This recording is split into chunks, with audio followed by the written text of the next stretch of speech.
you say that he's when you envisioned it going into the season, has it looked the same? The breakdown, has it looked the way you thought it would, or has it just been kind of a, whoever's hot we'll go with? The only difference I thought, I better get Kennedy in there more.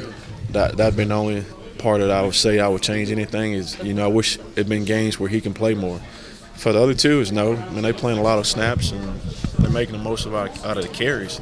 You really look at it, neither one of those guys getting a bulk of carries like we were last year. That's a good thing in our offense. We starting to become, a balanced offense. We throwing the ball a little more. We running it effectively. So, I don't worry about that. We got 8 tough games that we're going to play, and to win these 8 games, we're going to need both of those guys to play at a high peak. How important is it going to be to try and maybe mix Kennedy in there a little bit more, especially in a game like this? Well, I think it's going to naturally happen because we're going to play more snaps. You're in the Big 12 where it's a lot of offense, so things going to balance themselves out where you're going to need him to play in situations. And he's right where I need him to be at. He's going to be in on a different package where he's going to see the field, and he's going to make the most of it. I believe in that kid, and I think his time is now too. Is it possible? You might want to control the ball against this team rather than try to play ping pong with them. Is it possible to play both those backs at the same time? And at some point they will both be on the field. It all depends.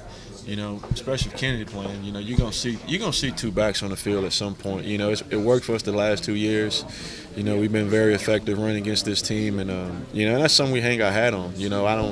You never know what the carry is going to be, how many yards you're going to be. But for us to win this game, we got to be able to run the ball. And I'm sure they'll try to do a good job of trying to stop the run. We've been very effective running the ball on in the last couple of years. So, I think they start right there trying to outnumber in the box, which then if they do, then we got to win on the perimeter with our receivers and quarterback.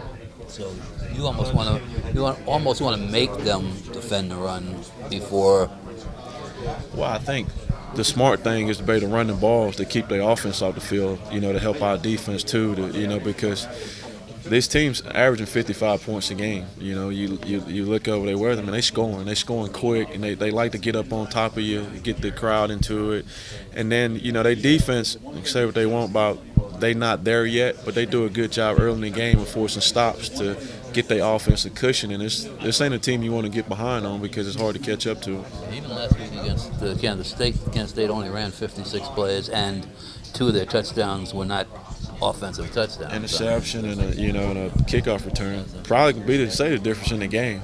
But it's a team we prepare well for. I don't speak for defense, but Gibby does a great job of defending these type of offense. This defense designed to kind of match up with the spread offense. So I know, give us a lot of problems in practice. So, we believe in our guys. It's going to be a great matchup like any other one. We feel, good going this game. We're fresh as we can be going in this game with 2 bye weeks. So it's going to be a challenge. It's not going to be an easy win.